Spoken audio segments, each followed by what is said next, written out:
Yes, yes, yes. What's good, everyone? I hope everyone's blessed. Hope everyone is having a great morning. It's been a minute, guys. Been a minute, man. Liverpool haven't been playing football, so we've been taking a bit of time out. But obviously, the real ones know we've been working hard on the day after podcast. We've been putting out videos every day. We've been doing the live videos, me and Savage.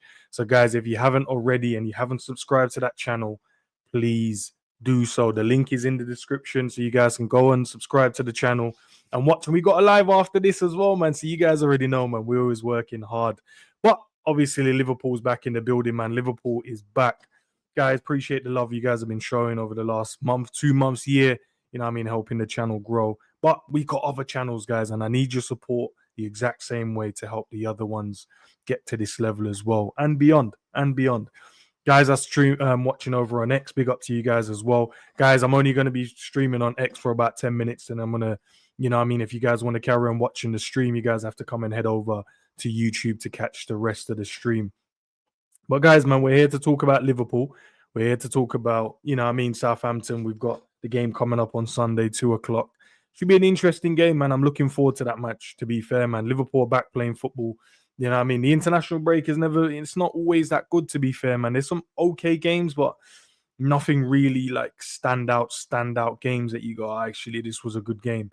You know, I watched a couple of the England games, watch a bit, you know, the Holland games and stuff like that, but it's not the same, man. It's not the same. I don't really like the international stage, man. I don't really like the type of football that we get to kind of see. There's some top players out there, but the football haven't been great. But one thing we do know is Liverpool's been playing good football, man, and we're back in the building now. We're back to carry on our domination so far of the Premier League. You know, I use that word sparingly as well, but we have been dominating, to be fair. You know what I mean? We're sitting top, 5 points clear, 9 points clear, the rest of the pack, you know, beyond Man City. So it should be interesting. It should be an interesting second part. I don't think there's an international break now until for a little while. So now we should have a consistent run of like Premier League games, League Cup games, Champions League games, and then obviously we're not too far away from, you know, the FA Cup starting up as well. We're not too far away from, you know, January. So got a few difficult games coming up. Obviously, we start off with Southampton, got Man City, we've got Real Madrid, we've got Everton, we've got Newcastle, and you know, pretty much most of them games are away from home. So we have to be ready, we have to be prepared. And I think having a few of the boys back, you know, Alisson for one, and obviously Harvey Elliott, another one that's kind of, you know, back. Not going to be at full strength, but they're back playing football. So it should be good getting the world's number one back between the sticks. I don't think it will be for this game. So kind of give you guys an update, you know, on the press conference. I'm pretty sure most of you, if not all of you, have watched it. But, you know, Arne Slot speaking about the injuries and, you know, Virgil is fine, because I know there was like, you know, there was rumors circulating that the reason why he was let go from international duties because of fatigue or maybe an injury. But Arne Slot said, nah, he's going to be training today. So Virgil's all fit and clear.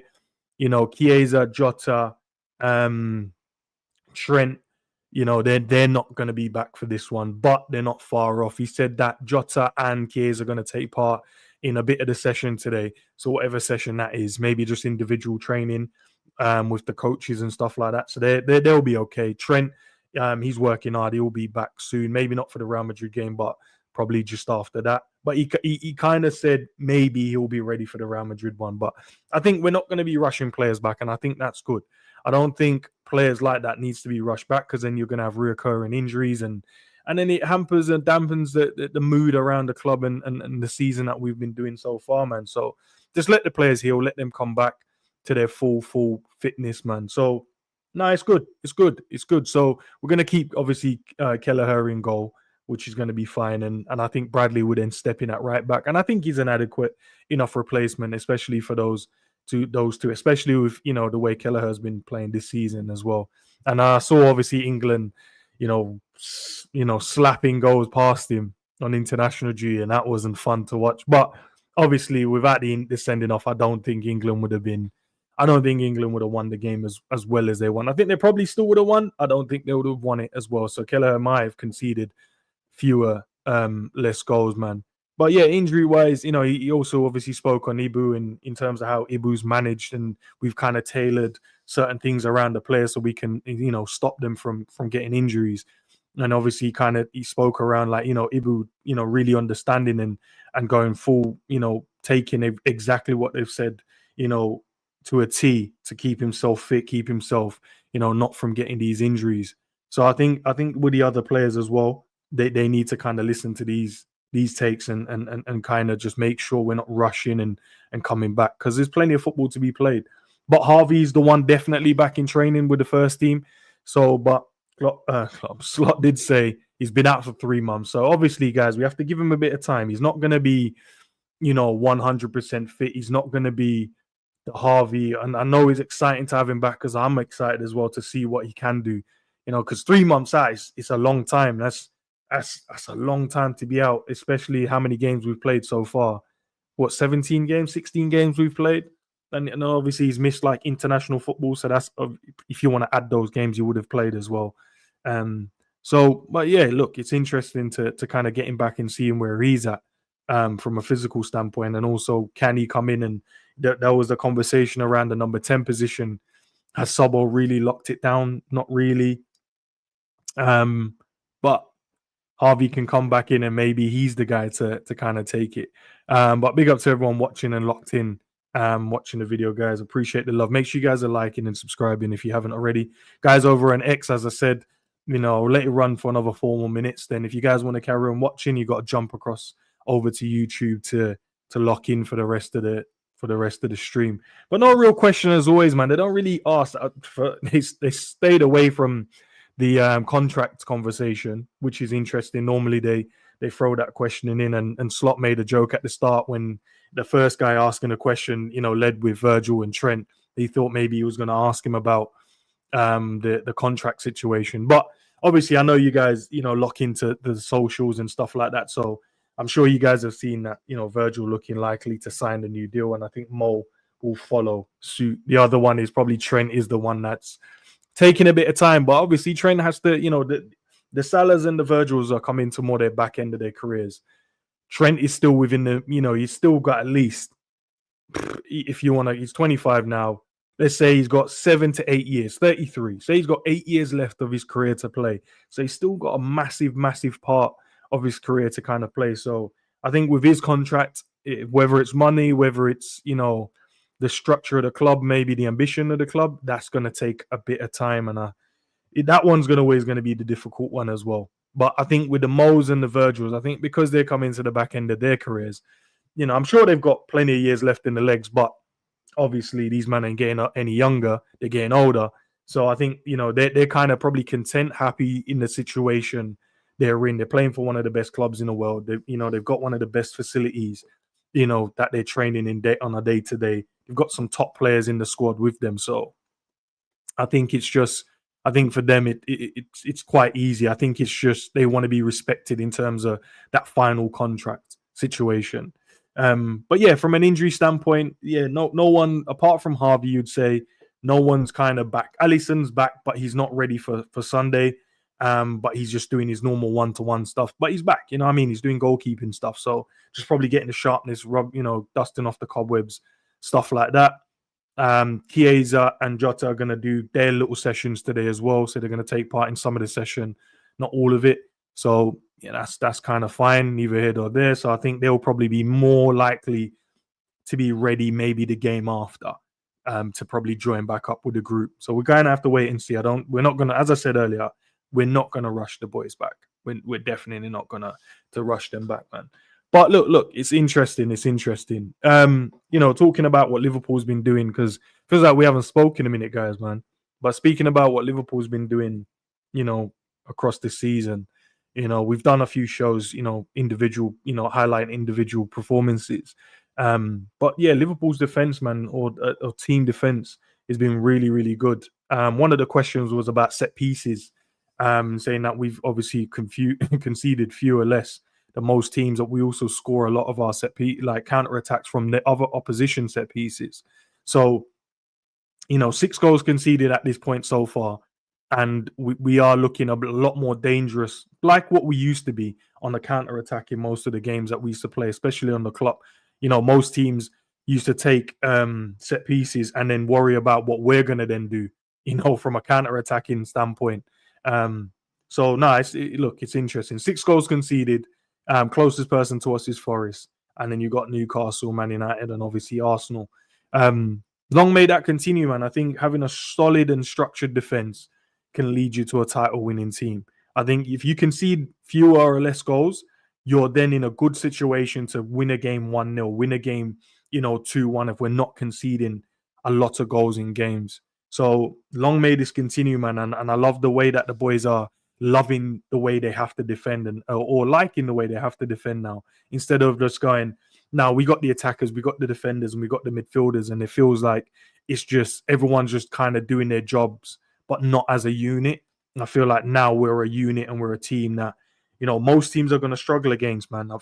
And that's the thing. We're far off, and Slot made a point as well. He said, look, we're only 11 games in the press conference just gone. We're only 11 games in. There's plenty of games left to play. And obviously, you got the teams like Man City, Arsenal, Chelsea as well, because a lot of people not really speaking about them as if they're not on the same points as Arsenal. Yes, their team is still new, but they've got so many talented players in the squad. They've got a massive squad where they can play a complete 11 in the European competition and then come to the Premier League and play a complete 11, which means they're going to have players that are fresh and well rested. I say more so than us, because we're not going to change the whole 11. Arsenal are not changing the whole 11.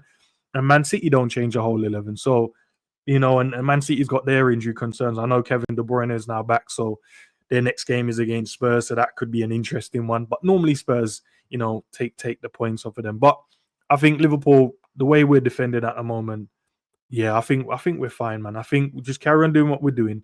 Don't worry about no one else. Keep ticking the games off one at a time. When we went into these 10 games, now we've kind of come to the back end of those 10 games. Now they're going Liverpool's next 5.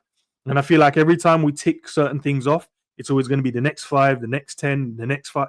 I think it's always going to be that until we get to a point where they go, interesting, Liverpool actually, far ahead right now. So, look, we can add more distance this weekend. I think Forest are in a good situation. They've got, good defense as well. Can you guys see from the graph there? Like they've only conceded 10. They've got Arsenal. And would they go into a low block, at the Emirates and keep the Arsenal guys out and maybe hit them on the counter attack because they've got a lot of attacking and really quick and sharp players in their team? Yeah, they could do that. Spurs are playing Man City. Yes, Man City got Haaland scoring a hat-trick, on international break. So maybe that will help him with a bit of confidence. And then obviously Kevin De Bruyne being back. So that will be a massive boost as well. If not the best creator they have in the team, one of the best in the Premier League. So that massively helps them. But we know that the Spurs omen is there, man. Spurs tend to get a result against Man City, no matter how well Man City is doing. So if Man City are kind of feeling sorry for themselves, and Spurs are doing well from a footballing standpoint, obviously they've got some big injuries in there. Van der Ven, obviously, with a hamstring injury. I haven't really checked their squad to see who else is injured. I just know Van der Ven, Bentancur, obviously, with the racism thing. So he's obviously banned. So he's not going to be in the squad. But they got Johnson scoring goals, man. Not only in the Premier League, but he's scoring on international. Solanke, you know what I mean? He's looking sharp, looking hungry as well in the Premier League. Son, obviously, being back and fit as well. Maddison. All of these guys, man, so they can create a problem for Man City. And we've obviously got Southampton. We have to take care of them. But Southampton, obviously, sitting bottom of the table. On paper, it should be an easy game, but we know there's no easy game in the Premier League. But most of the teams they've played against, they've conceded 3 goals. They've conceded 3 or more. So can Liverpool score 3? I think we can. I think Man City obviously only beat them 1-0. And yes, Southampton will be up for it because obviously it's a big game. It's Liverpool. They're going to want to kind of get out the rut they're in. But obviously, in their last 2, they've won 1 and then lost again. They beat Everton 1-0. But they're conceding goals, man. They're conceding goals and they're sitting at the bottom of the Premier League for a reason. They're not sitting there because of it's unlucky or that certain things just hasn't gone their way. They've not played well from a defensive standpoint. They've been so open in most games that they play. And I feel like this is not a game you want to be that open because I feel like Liverpool can really, really hurt you. Really, really hurt you. All we need is a massive performance. Not even a massive performance, but if the front 3, the front 4, whatever way we kind of want to put it, if they gel and they run it in this game, it could be the game could be wrapped up before half time. But as I said, there's no easy games in the Premier League. But Liverpool doing well from a defensive standpoint. I saw this. I thought this was quite interesting, to be fair. most not interesting, but sometimes the word on the street has been Liverpool players, especially Mo Salah, hasn't been being given credit for certain things. So I see, people not putting him in. I think, was it the Overlap or one of those podcasts? They didn't put him in like the player in the decade. So they was picking like Kevin De Bruyne in every decade, so from 2000 to whatever. But I feel like he has been. I feel like everyone just has their own preference in terms of what player and stylistically what they like in a player. But at the moment, Mo Salah is sitting top, in terms of the Premier League. So he's at the moment, based off of what everyone thinks, he's been like voted so far the best player in the Premier League this season. I did look at the Ballon d'Or one as well, and he's in terms of the Ballon d'Or power ranking, and he's sitting top as well. I think it's him, Lewandowski, and then Rafinha. So if Mo carries on, he might end up winning the Ballon d'Or, bro. But there's still plenty of football to play. So much to play. And I know every time I call him out on his performance, the fan base says, nah, hens don't like Salah, man. Nah, I love Salah, bro. But you know what I mean? We always have to set these standards, man. He's the top done in the team. So, you know what I mean? We can't set like media, them little meaty standards for him. We have to set top standards for him.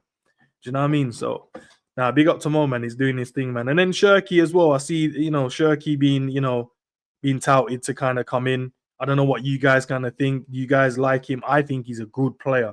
I was listening to Drifty this morning on Kopish, and he was saying like it's a no-brainer. 25 million euros. You just go in and get that type of player. I definitely would. 25 million euros.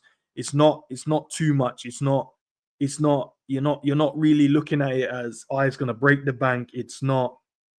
It's you know what I mean. It's a top it's still 21. It's so mad because we've been following Cherki for so long. It feels like he reminds me of Gravenberch. To be fair, he's a player that when he came on the scene, you're like, nah, he's definitely one of the best. But they feel like they've been around for so long, like 10 years, but it's not been that long, and he's still only 21. So for me personally, I'll take the gamble on that and go and definitely get him in the team. I don't know what you guys think. I'd love to know what you guys' opinion is. Let me know here. Let me know in the comments after the show and stuff like that. But yeah, guys, over on X, if you want to carry on watching the stream, guys have to jump across and come across onto YouTube to watch the rest of the stream. Big up to everyone locked in, man. Big up to everyone locked in. But yeah, man, I like him. I like Ryan Cherki, man. I'd love to get him in the squad, but then that takes us up. If we go and get him in January, that takes us up to 7 attackers. What does that mean for the rest of the attackers then? Because obviously Chiesa is there, not really had an opportunity yet, not really shown what he's about. Obviously with the injuries, you got Jota obviously injured.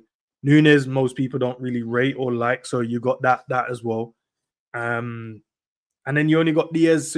So if I had to pick 3, the 3 that you thinking probably are the ones that are guaranteed to stay or guaranteed is Gakpo, Nunes, and Salah. That's the 3. The rest of them, Chiesa, Jota, Nunes, and then if you go and bring in a Cherki, I don't know. Those are the 3 kind of not solidify a position in the team. I think Gakpo and Nunes definitely this season I've locked in. They've definitely locked in on their positions. Salah obviously does what Salah does.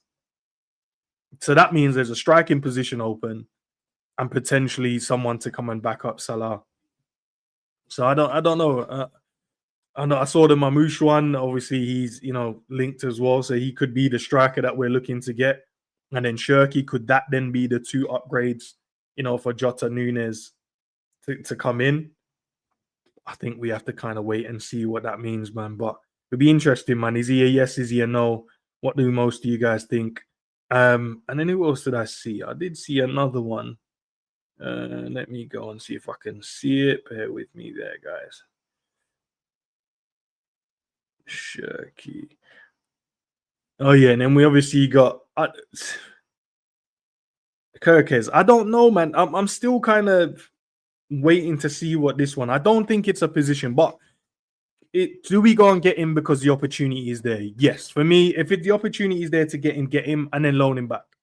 I think that's the only way. I don't think bringing him now upgrades that position for me personally. You guys might think differently, and that's fine. I don't think going and getting a left back now upgrades what we've currently have in the team. I think what we need to do, if we're going to do it and the opportunity is there and it's a perfect time to go and sign him, loan him back. So then we're ready for him to come in the summer. And I think then that will give me the idea of, okay, one of the left backs are going to be leaving this summer.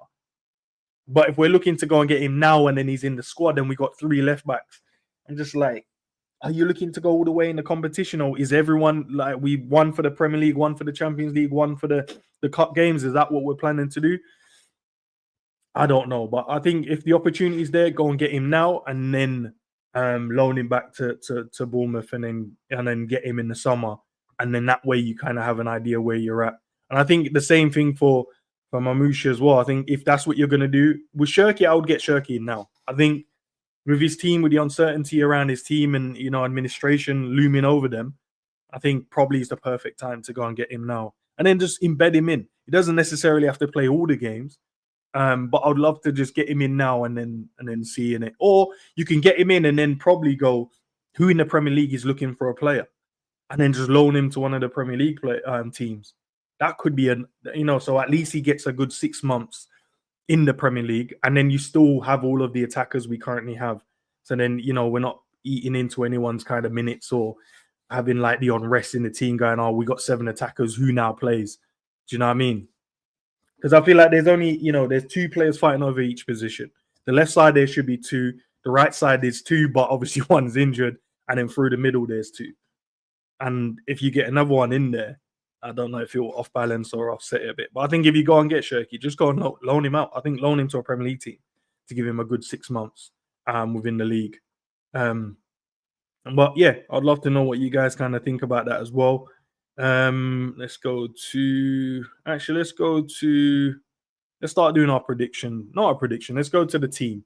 Obviously you guys already know, I've already spoken about who's injured, who's kind of fit, you know, from Slotter's press conference. But, you know, I think the team kind of picks itself, sort of. I don't know if you guys will make any changes, but let's get to it. So obviously we know Alisson won't be playing. Obviously he's back, but he won't be playing from what Slot said. I don't think he's a mind game guy anyway. So I think he means what he said. He's back, but he's still doing his individual work. It will still be Kelleher that goes in goal. I think Kelleher has been really good since he stepped in this season, man. It's all crazy because you look at a goalkeeper like him and it makes me mad because I don't want us to go and sell him for some chump change. I don't look at him and go, oh, we should go and whatever in it. We just get rid of him because we've got Mamouche coming in. So, you know, Kelleher can just go and whatever. No, I look at him as a goalkeeper that we should be claiming at least 50 million for. Call me crazy, call me whatever. That's fine. Everyone's entitled to their opinion. But he's so good. You can't tell me like 25 million, 30 million. Because I'm looking around the league. And I'm looking around the other goalkeepers around the league, right?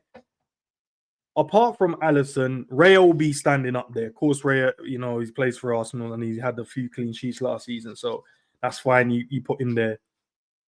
I don't even think Raya is better than him. But obviously, he's in Arsenal's first. He's the main goalkeeper. So, okay, fair. Edison's there. Is he better? Passing Edison's better than him.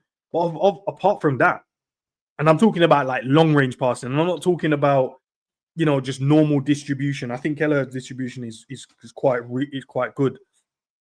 But like the long range passes, I think Edison has it over pretty much all the goalkeepers in the league. But I look around the Premier League now and I can't see any goalkeeper that is better than this man apart from Alisson. And maybe I'm not thinking about all the goalkeepers, but I'm looking around. I can't think of anyone I go like, raw, like, you know what? It's so amazing. He's better than Kelleher. I think if Kelleher goes into any of them teams, he can go into any of the top teams, including Arsenal, definitely including Chelsea, because Sanchez is crazy sometimes in goal. He can definitely go and goal for Spurs. If you want to call the top 6 teams, he can definitely go and goal for Man United. Man City will be a toss-up depending on what they want, but he's a passer, so Pep would love him as well. So I think he definitely can get in goal for Man City as well. So there's no it's only Liverpool really because we've got Alisson. Bro, it's only Liverpool. Call me crazy. That's why I don't. If we're gonna sell him, I don't want to sell him for no chump change. I don't want to be told like, "Rah, he wanted to leave, and we just accepted whatever." Because if it was any other team, any other player, we already know how it stands. If you want any team's player, they're giving us the mad money. They're like, "Nah, he's gonna cost this, or we're gonna add an extra 10 or whatever." Kelleher's got Premier League experience now. Played most of the games last season for us in goal. He's played some of the games this season for us in goal, and there's nothing. And I think he's massively improved as a player, as a goalkeeper. So yeah, 50 million and upwards for me, and that's where we're talking. Because not only that, I can't remember how many we got. That's really for, but that covers that cost there. And then you can look ahead. Or is it Alisson we look to move on, and then Kelleher and that's really fight it out? It's going to be interesting. It's going to be very interesting to see what happens next season. Obviously with Trent's injury, then Bradley. Does Bradley go right back, guys, or do you think he won't put Gomez? He looks at Gomez as a centre back, but has he put him on that right back? Yeah, but that wasn't when Bradley was injured. I don't know. Does he go with Bradley? I think he should go with Bradley at right back. For this one, energy for days, up and down. Played in midfield the other day for his country. Obviously, captaining his country as well, so he's got down the resume now and scoring goals and taking away man of the matches. From the international stage, man. So Bradley's another one as well, man. Come through and he's doing so well, man. That loan move he had previous season massively helped him. And now, last season he was really good. This season he's been good, stepping in when he has. So Bradley goes right back for me. Guys, do you think Tsimikas or Robbo? Robbo getting a winner for Scotland the other night. Captain inside and had an amazing performance. Does Robbo come back in, or does Tsimikas stays and keeps his position? For me, I'm going to go. I love Tsimikas though. Southampton. Nice. Let's go Robbo. I'll put Robbo back in for this one. I think coming off the back of that performance, I think Tsimikas went away on international duties. Obviously, we watched the game against England. It was okay. It wasn't nothing too amazing, nothing too out there kind of thing. So, yeah, I think Robbo probably had the better international break. So we'd go for Robbo based on a bit of a confidence situation as well. So scoring that winner would have gave him that massive, boost and maybe a bit of buzz as well coming back. So I'll give it to Robbo for this one. And obviously the centre-back pairing, you guys already know, man, it's going to be Virgil van Dijk and Ibrahim Konate, man. These two have just been massive for Liverpool this season, man. And fingers crossed, man, no injuries, no nothing, and we can keep this partnership just going and rolling along, man. Because I honestly and I truly believe if these two can stay fit throughout the whole season, I can't see how we lose many games. I'm not saying we won't lose another game, but I can't see if these two are fully fit and playing week in, week out. I can't see how we lose like games on games and stuff like that. I think we're just going to be mopping up. Now we come to the interesting part, the midfield. Who is the midfield three? The combination has been widely spoken about. Sobbo. Is it Gravenberch? All of these guys. What is the best three combination? Is it McAllister, Gravenberch, Sobbo? Is it Curtis? Is it McAllister, Curtis, Sobbo? Is it Gravenberch, McAllister? It's so many combinations we can go with within the midfield. But for me, obviously, the main one himself is Gravenberch. He kind of just that's his position. He's locked in. Obviously, Cody's saying he's been outstanding for us this season, and that's massive. And then here, obviously, I know you guys love your stats as well. In the top 5 leagues, he's made the most tackles and the most interceptions as well as a midfielder. So he's the top midfielder when it comes to those particular 2 defensive actions. More tackles than anyone else in the midfield and the most interceptions. So obviously, Mr. Gravenberch will step in there. It's about getting his partner right, man. I know a lot has been said about McAllister, and I've kind of said stuff about him as well. I don't think he's playing at his best, but it could be. So last season when McAllister was shining, right? No one kind of took notice of what the other midfielders were doing. So no one really cared what Sobo was doing. To be for real, no one really cared what Gravenberch was doing. No one cared what Curtis was doing. No, Harvey kind of stood because he did the super sub kind of thing, but no one kind of cared because McAllister was outshining everyone. He was standing up. He was the guy that was showing what he was about. But I feel like this is the same now with Gravenberch, because now Gravenberch is doing that, so he's taking a lot of the limelight, the shine. So are we like knocking McAllister because we're not really paying much attention to him because the limelight is kind of like glued onto what Gravenberch has been doing this season? So, and maybe some of his performances have been really good, but because Gravenberch has probably outshined him in those games or outshone him in those games, maybe that's the reason that he's not getting the kind of credit that he should be getting. I could be wrong. Well, let's see. I think we should go Curtis Jones in there with Gravenberch for this one. I think obviously coming off the back of the international break, I think resting the South American players are the key part. And I think the first international break, we made that mistake against, was it Forest? Was that our first game back, or was it Palace? No, Palace was the second one. I feel like that's what we did wrong. And I feel like we got it right in the second international break where we was like, okay, we're gonna rest the South American players. And I think that's where I think Diaz was on the bench, McAllister was on the bench, and that's when Jones started the Palace game and he did really, really well in that one. So I'll go with Jones again. I think Jones and Gravenberch for me in the double pivot. And then I will go with Sobo in the 10. And I know there's been a lot said about him in terms of his performances and stuff like that. But on the international break, I tried to, pay as much of attention in terms of his games, especially the one against Holland. And even though they got smoked 4-0, I think he played really well. And I think maybe he's not. You're looking at him going, when he goes away for international, yes, he's the main man. Like, what factors in for him to have better performances than he's had for Liverpool? Obviously, the role he plays for Liverpool is much different for the one he plays for Hungary. So that's a factor. The position he plays in as well is much different to the one he plays for Liverpool. So that factors in as well. What can we do to get the best out of him? He can't play left wing. That's where he plays for Hungary because we already got two left wingers out there. Could we utilize him on the right? Yeah, you could. But then we've got Mo Salah out there. So we have to find a way to get the best out of him in the team, to give him the freedom to express himself like he is. And he has had that, I think. But there's something wrong. Like, how can you go away and create how many chances and look dangerous for your country? Then in the next game, you look good and you're playing well, and then you score a late minute penalty. But then for Liverpool, the performances are like hit and miss. They're all over the place. They're up, they're down, they're like sideways. You know what I mean? It's not consistent. But for your country, you're very consistent. So I don't know. Is it? I need to kind of figure that out for myself anyway, man. And a lot has been said about his passing. A lot has been said about maybe, his commitment. I think, I don't know.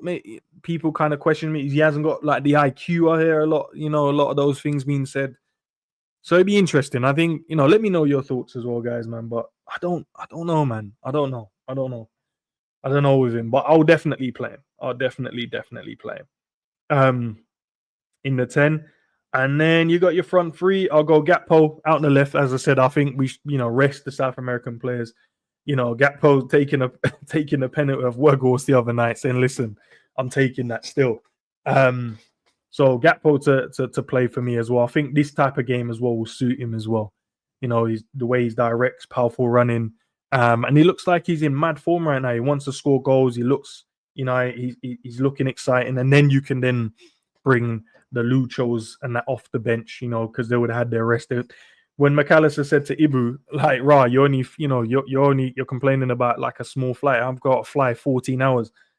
I'm like, yeah, that is long. So it's not only the fact that they have to fly longer, they have to then play, and then they have to fly back longer as well. So yeah, I think none of the South Americans should play in this one. But the problem is, the problem is, obviously we got Mo. Mo will play out on the right. The problem now we're going to have, guys, because if I'm going to go down the line of resting the South Americans, right? Salah, we know, is going to play out on the right-hand side. Chiesa is injured. Jota is still injured. Do we play Nunes? Do we not play him? Do we keep him on the bench? And then we go with maybe Jones as a mid. So we go with like a midfield, 2 midfielders, in one in the 10, one up front, and then we have the wide men. What do we do? Because I don't want to then throw Nunes on, right? Doing all that traveling and all that. And if he stings the place up, that's even more people just going to get on his back. When I think like giving him the rest would be key. Mo Salah's our direct. Do you go Mo in the middle?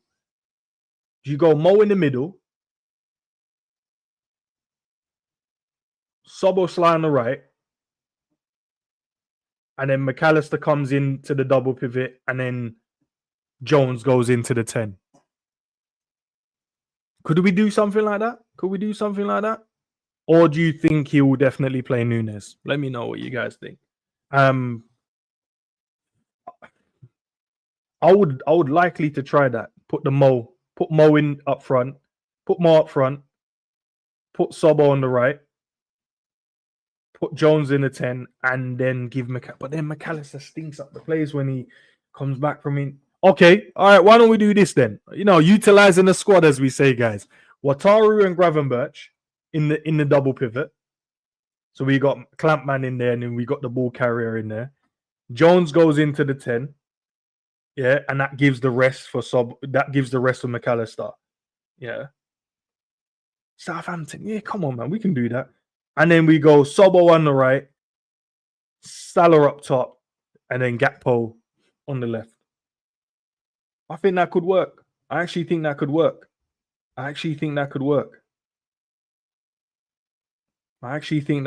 man. Let me know. Do you guys think that could work? Let me know. Yes or no in the chat. Let me know if you guys think that will work. I think that could work still. Bring Wataru in, man. He's been speaking up the things still. Let me know if you think that would work. But that's what I'd go with. I'd actually go with that, I think that's what I'd go with. So yeah, I'll definitely go with that actually. So we go Kelleher in goal, right back. We go. Actually, I'll do it this way so you guys can see. Kelleher in goal. The 2 centre backs are going to be Ibu and Virgil. Robbo goes back in at left back. Bradley comes in at right back. Double pivot. Gravenberch, Wataru. Right wing, Szoboszlai. Left wing, Gakpo. In the 10, Curtis Jones. And then up front, I would go with Mo Salah as the striker for this one. That's what I do. And that's like, you know what I mean? That's utilizing the squad, bro. That's utilizing the squad and making sure everyone gets the opportunity to play. That's a Simicast Bon Robbo. But yeah, let's see, man. Big up to Pops, man. And you already put CJ in the pivot, so you would have to play Endo more. Yeah, that's why we change it up, Pops. We change it up, you know what I mean? We realize we have more players in the squad. Tuning in from the desk. Big up, bro. Big up. Appreciate it, man. Appreciate it. We're not gonna be here for too much longer promo. Simicast left back, Bon Robbo. Man, Robbo scored the winner for his country the other day, man. And big up to everyone else locked in as well. Big up to every one of you guys, man. Love. Big up Lois as well. Love everyone. Big up Peter Pan, Liverpool 3, football god. Said football god. Big up Mr. Blink as well in the building. Big up to Daz as well in the building. Big up everyone, man. Love, guys. Yeah, man. And Kostash usually starts with Gakpo. That's true. I was just thinking about, who I saw in international break that looked really good. I think Robbo was better. Simicast didn't really do. I think he even didn't Simicast got subbed off against England. Simicast is my guy as well, but I'm just thinking about Robbo might be on that high, scoring the winner for his country, come back, bags of energy and stuff like that. So, whoever the manager kind of picks in it, I'll be cool with whatever he does. I'm just thinking outside the box. And that kind of gives the rest for all the South American players. Then you would have like Nunes, Diaz, and McAllister on the bench. So you give us a strong bench as well. I think Harvey possibly makes the bench. Obviously being back in training as well today, fully with the first team. So that should be interesting. All right, guys, man, you already know what time it is, man. Prediction time, man. What is your guys' prediction for this game? Southampton away. Liverpool, dominating the Premier League so far. Can Liverpool extend the lead, or Is this the game where we drop points and our rivals win, and you know what I mean? Then everyone will start looking shaky. Everyone start looking shakyish.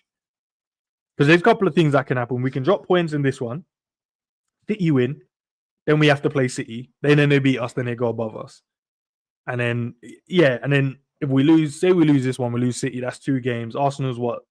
9 points, then it becomes 3 points if they win their games back to back.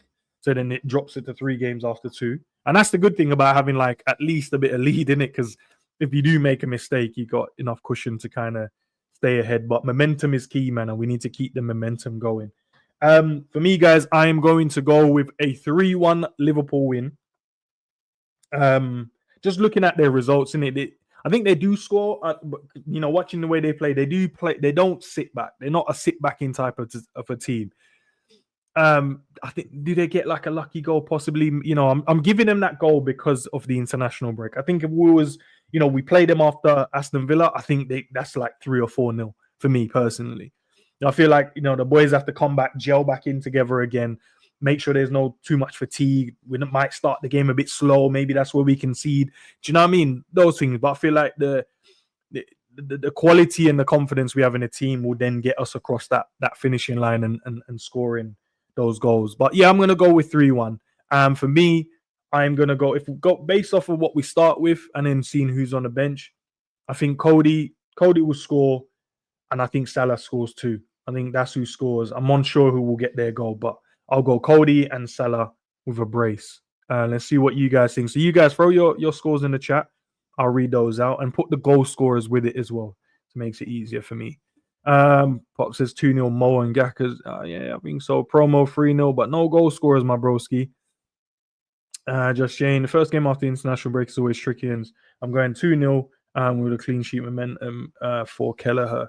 Yeah, that as I said, the reason as I said I'll give them that is exactly what you said. Or after the international break, is always that little tricky period where the man them could be just asleep for the first like 20 minutes, and then that's how they get their goal, and then we have to then push through, and because we got the quality, we'll find a way back into the game and score our goals. But that's the only reason. Or we could just go 3-0 up and then take our foot off the gas slightly, fatigue plays in a bit, and then or you've gone with Gakpo, Kanate, and Salah. Any more score predictions, guys, before we head out of the building? And also before we head out, because I know I said it at the start of the stream, I don't know when you guys kind of tuned in, locked in.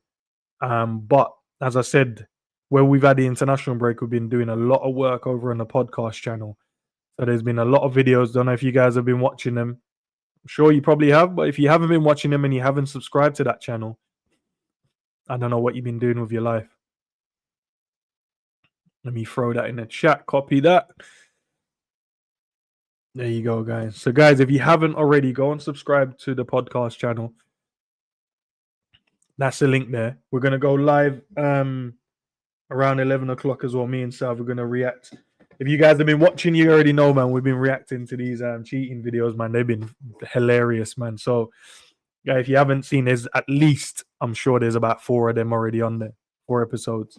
So make sure you guys go and subscribe to that channel. Let's quickly go and do it and come back. I mean, I don't mind waiting. Huncho says 2-1. 2-1. Okay, you done the thing where we're away, so that's it. But who's the goal scorers on my broski, man? I told you, man, we have to throw the goal scorers in there. Do you know what I mean? Throw the goal scorers in there, man.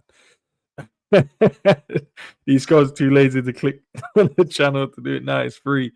Hey, do what Sav said, man. You guys already know, man. Trust me, it's been like since the international break, bro. We've just been over there just doing videos, early morning stuff. You know what I mean? Just listening and chilling and vibing, man. And as I said, the link's there. It's already in the description as well, guys. So it's even more easier as well. It's not even that hard. But you guys have to put the work in and get it done, man. And just subscribe. It is free. It's not going to cost you a penny. Do you know what I mean? And honestly, you come across there, it's just pure vibes. And it gets you out the footballing mindset for a little bit as well, man. Salah and Diaz. Okay, you've gone with. Okay, no, I appreciate it, bro. Done subscribe to the Day After Podcast. We got it. No, big up, bro. Appreciate it. There you go. Simple. Back over here. We're chopping it up again. And then we're going to be back live chopping it up, brother, and watching, you know what I mean? But it's funny, bro. Wait till you guys see it. I say wait till you see it because I can't wait to see it myself. But the title made me laugh. I know Sam is gonna. Wait, the amount of jokes I know is gonna be on this one. Yeah, it's mad. It's mad. But yeah, man, there you guys have it, man. Hopefully you guys enjoyed that. Not too long, not too short, but it was all good. All good in the hood, man. Look, we'll be back. The calling will be back on Sunday. It's gonna be later than just after the game, guys, because my team has a game. We're gonna be far. We don't have the game for some reason. These men have scheduled a game at 4:30, but the boys are going to be playing in a stadium, so it's going to be amazing for them to play a game. It's a semi-pro stadium, so it's not one of the big stadiums, but it's a big enough stadium. They're going to line them up. They're going to come out the tunnel. It's going to be amazing for the boys, but they only could get it for 4:30. So literally after the Liverpool game, I go to that one, then finish. So the calling show is going to be on, but it's going to be on a later time. Let's say maybe like 7, maybe 8 o'clock. So it's not mad late, but it's going to be later than the game. Or normally we do it straight after the match, don't we? So yeah, so guys, make sure you lock in for that. It's not scheduled yet, but I will schedule it up so you guys know the time, and I'll roughly see for traveling back and stuff like that. Come home, shower, do all the great stuff, and then we can go. Big up Squidly in the building as well, man. Love for the love, bro, man, as always. But guys, yeah, listen, man.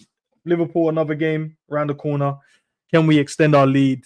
Do we drop points? Let me know in the comments down below, guys. And if you're watching it after as well, man, guys, go and subscribe to the other channels. You got the Day After podcast. You got Savage. You got all of his chat. All of them are linked at the bottom, guys. Yeah, just spend 1 minute of your time and just go and click all of them links and then just go and subscribe, man. Because we're doing videos all the time across all the channels, but you guys are missing them because you're not subscribed to all the channels, man. And I get it, it's long in it, but guys, if you don't want to miss the, miss the conversations, man, then you have to go and do so. But guys, love for the love as always. Gonna enjoy the rest of your day. Ready to go again. Go and make sure 11 o'clock, what? 13 minutes, 12 minutes. We're going live again on the Day After podcast. Let's catch you guys on that side. Peace out.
But I have an idea.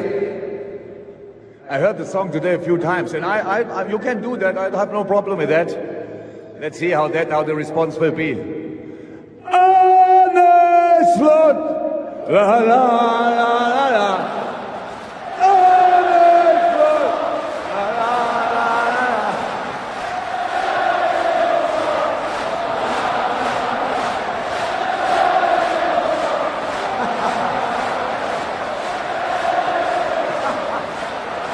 Now imagine the next season starts and you are not waiting what's going on. No, you go full throttle into it. You welcome the new manager like you welcomed me. You go all in from the first day.